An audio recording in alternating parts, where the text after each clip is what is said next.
Bienvenue sur le bulletin de situation de la ressource en eau sur le territoire de Poitou-Charentes en septembre 2021. Ce bulletin vous est présenté par l'Agence régionale de la biodiversité Nouvelle-Aquitaine. En septembre, dans la lignée du mois d'août, les pluies sont majoritairement déficitaires sur l'ensemble du territoire. La situation des nappes reste globalement favorable avec des niveaux en baisse, mais majoritairement proches ou supérieurs à la moyenne. En septembre, les débits des cours d'eau ont fluctué et quelques hausses ponctuelles liées aux épisodes de pluie ont été observées. Mais continuons sur un point plus détaillé. Concernant les précipitations, elles ont été irrégulières, tombant essentiellement entre le 8 et le 20. Les cumuls mensuels sont généralement compris entre 30 et 50 mm du nord de la Charente-Maritime à la Vienne, proche des 25 mm sur le nord du littoral et atteignant les 80 mm sur le nord-est de la Charente. Ces quantités d'eau sont globalement conformes à la normale d'un mois de septembre, où peuvent atteindre jusqu'à 60% de déficit par endroit.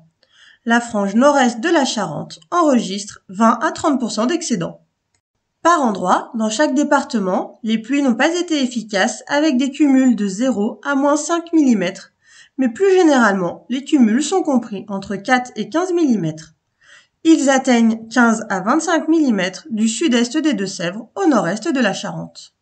L'humidité des sols diminue quant à elle lentement au cours du mois par rapport à la normale. Le 1er octobre 2021, les sols sont 20 à 70% plus secs que la normale dans les Deux-Sèvres. L'humidité des sols est plus proche de la normale du nord de la Charente-Maritime à Angoulême et dans la Vienne avec une tendance plutôt sèche. À l'inverse, dans le sud des Charentes et le nord de la Charente, les sols sont 20 à 40% plus humides que d'habitude à cette date.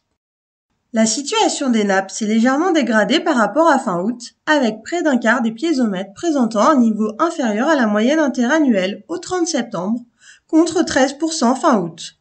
La part de piézomètres dont le niveau est supérieur à la moyenne reste néanmoins élevée pour cette période de l'année et représente 47% fin septembre contre 70% fin août. Fin septembre, 68 piézomètres présentent une baisse par rapport au mois précédent et 45 indiquent une hausse. La situation au 30 septembre 2021 se situe au 7e rang des situations les plus favorables de ces 21 dernières années.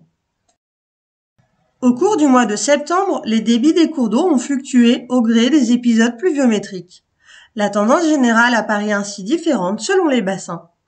La moitié des stations présentent un débit moyen mensuel proche à supérieur à leur moyenne interannuelle, notamment dans les bassins de la Vienne, de la Charente et de la Seudre. Les stations présentant un débit moyen mensuel inférieur à la moyenne sont localisées essentiellement dans le bassin du Clain, du Thouet et de la Sèvre niortaise. Concernant l'écoulement des cours d'eau, la situation s'est dégradée au cours du mois en l'absence de précipitations significatives. 50% des stations de l'Observatoire national des étiages présentent un écoulement visible acceptable fin septembre contre 57% fin août. Les ASEC et absence d'écoulement visible, en rouge et orange, sont en augmentation et atteignent les 27%. Les bassins concernés sont notamment celui de la Sèvre niortaise, de la Boutonne ou encore celui du Nez. Ces observations se confirment avec des indices ondes disparates selon les départements. Ils sont respectivement de 5,1 et de 6,5 pour les Deux-Sèvres et la Charente-Maritime et s'élèvent à 9 pour les deux autres départements sur un total de 10. Concernant la centrale de Civaux, le débit de la Vienne à la station de Cubord à Val-d'Yvienne en aval de la centrale, ici en bleu, a été supérieur au débit minimal de 10 mètres cubes par seconde en septembre, autorisant la centrale à fonctionner. Il a en revanche été inférieur au seuil de 20 mètres cubes par seconde durant 8 jours. En conséquence, les effluents sont stockés dans l'attente de conditions de débit autorisant les rejets. Les taux de remplissage des 4 grands barrages ont poursuivi leur baisse en septembre. Dans les Deux-Sèvres, ils s'élèvent à 42% pour le Cébon et à 55% pour la Touche-Poupart, ce qui reste conforme à la moyenne. En Charente, les taux sont élevés comparativement aux années précédentes, 77% pour Mas-Chaban et 92% pour Lavaux. En septembre, un renforcement des mesures pour l'usage agricole est observé sur plusieurs bassins, en lien avec le manque de précipitations et la baisse des niveaux d'eau. Les territoires concernés sont le Curé, l'Autise et le Nez. Par ailleurs, les mesures de restriction en vigueur à fin août ont perduré. Il s'agissait essentiellement de mesures d'alerte.